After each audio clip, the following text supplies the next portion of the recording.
Hello and welcome back to the Full-Time Whistle with me, Kieran, and Joe. Hello.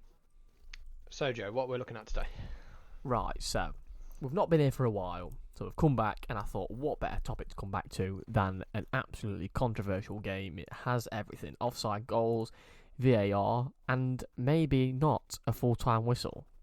So you might be a bit confused about that, Kez, because you've not seen the game, have you? No, I've heard of the incidents and vaguely what happens, but I've not actually seen them. So we've got a game with two full-time whistles, which has confused a hell of a lot of people. But you are an official referee, aren't you? So you can do us the benefit of breaking it down and to make sure that all the right decisions are made. I mean, I'm not a Premier League ref, but Not far I should be off. able to get Not far off. Derby City Premier League ref. Okay, That's we'll it. wonder. Right, so we're going to be watching the highlights of the game. So the only one I've found is on the Brighton and Hove Albion YouTube page, which has all the highlights, but it's only a 2-minute video. So we're going to have to pause it and talk about it as and when. Okay. Right, so starting off the game, Tossard has a shot. Very poor defending from Manchester United. So that's his first attempt on goal and hits the post. 1 out of 3. So he has again identical place, hits the post straight away. Very unlucky. So it's moving on. Hits the bar again, so straight away we're 20 seconds into the highlights and Brighton have hit the bar 3 times. So then first potential goal is Rashford breaks through, plays it through to Greenwood, and Greenwood puts it in. But Rashford, as you can see, is offside. Yeah, it's quite a clear offside. And here's the first penalty. So this is one. So I think it's a penalty because he's running forward, and then he kind of like. There's not a lot in there, a contact, but it's clever play from the striker coming across where the defender's going to run. And I think as an attacker, you're taught to go across the field, across the forward, to draw in the foul to win the penalty, exactly. aren't you? Yeah, the defender's got to be a bit more clever about that. So Fernandez giving away penalty rather than scoring them, and then Maupay with the cheeky Panenka. And what you don't see is De Gea actually kicks the ball at Maupay. Then, yeah, probably not happy they did the panic. No, right. So Maguire scores. Then not long after that, Connolly runs through on goal. So Connolly runs through with Pogba tracking back. Goes down. I mean, that was given.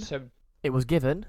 The VAR team said for the referee to go to the telly at the side, and then he overturned his own decision.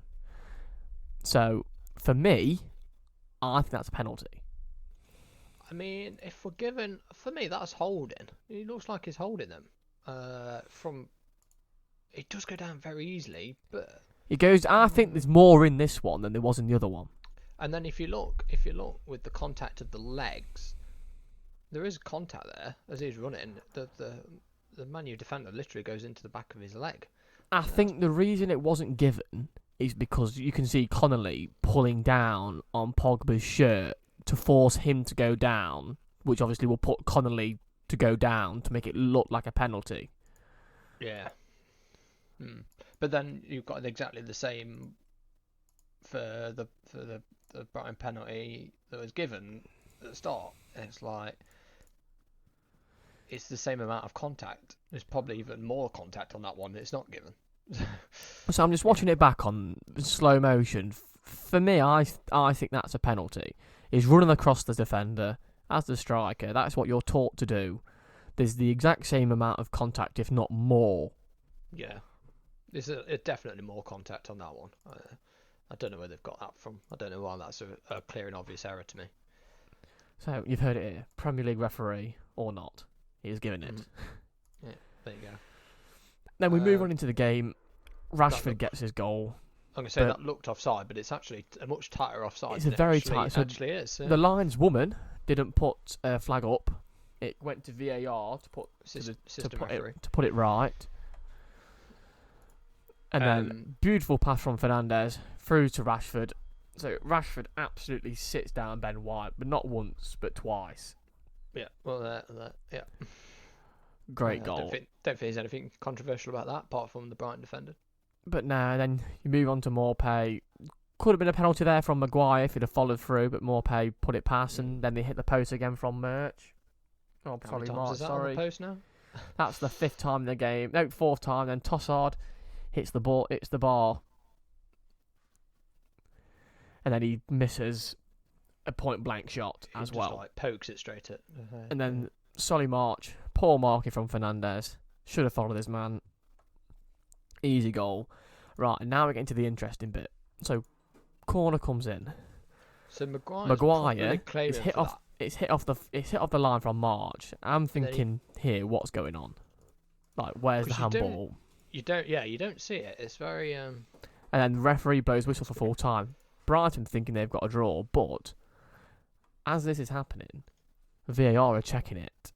So are VAR allowed to bring it? Well, obviously they're allowed to. They've done it, but was that made clear at the start of the season that this was allowed to be done?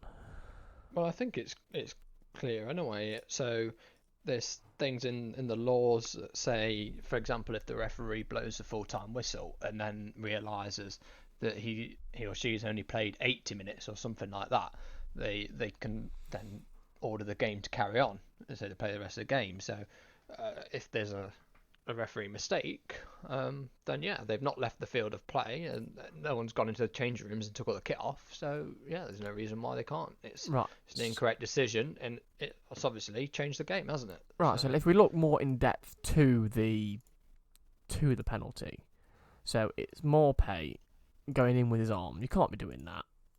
So it's a for sure penalty, and we will be going on to the handball rule law in a different video, because that is dramatically changed again this season from last season.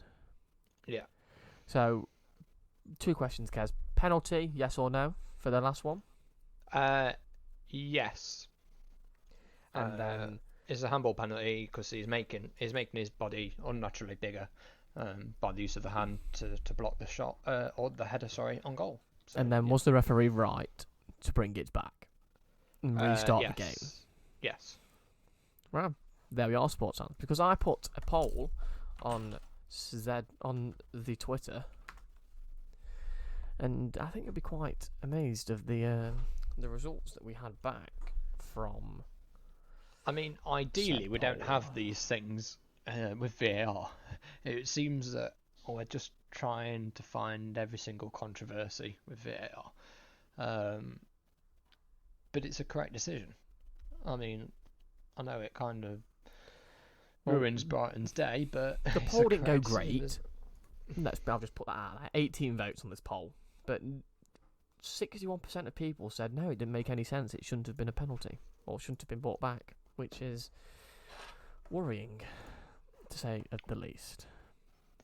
But I mean, it's just the full-time whistle doesn't actually say that's the end of the game. For example, we've seen it where players are sent off after the final whistle and things like that. So the referee is still in charge of the game. He can still make decisions, and VAR can still review things. So, for example, if somebody, if the final whistle goes and somebody turns around and punches somebody and the on-field officials don't see it, it can still be reviewed by VAR and they could be sent off because they were still on the field of play, even though it was after the final whistle. It's exactly the same. Well, you could say the same thing as you can still get a match ban days after the game's taken place if it's not been seen on the pitch. Yeah, it's exactly the thing. Obviously, they wouldn't review that as a retrospective thing. If it was a penalty, they wouldn't go back a couple of days later and order them to retake the penalty, kind of thing. They wouldn't do that. True. But on the day, while they're still there, there's nothing in law that says they can't do it. It's obviously just something we've never seen before, and obviously then it's controversial because if VAR wasn't there, it wouldn't have been given, and that would have been the end of the game. It would have finished 2-2. So that's where the controversy comes from. So it's a bit of a stinker for Brighton fans, really, and a happy ending for United. They always seem to talk about Fergie time. I mean, never mind Fergie on a whole new level, isn't it? They got to bring the game back to life. Never mind extending it by a couple of extra minutes. But that goal was scored 90 plus 10 was the final whistle for that. Bonkers, isn't it? Absolutely bonkers. I mean, we're going to call it Solskjaer time now, aren't we? Never mind Fergie time.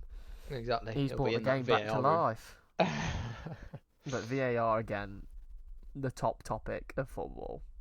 But there you go. That's the verdict. Correct decision, and VAR was correct too. Right. So sorry, Brighton fans. Sorry. Sorry, not sorry.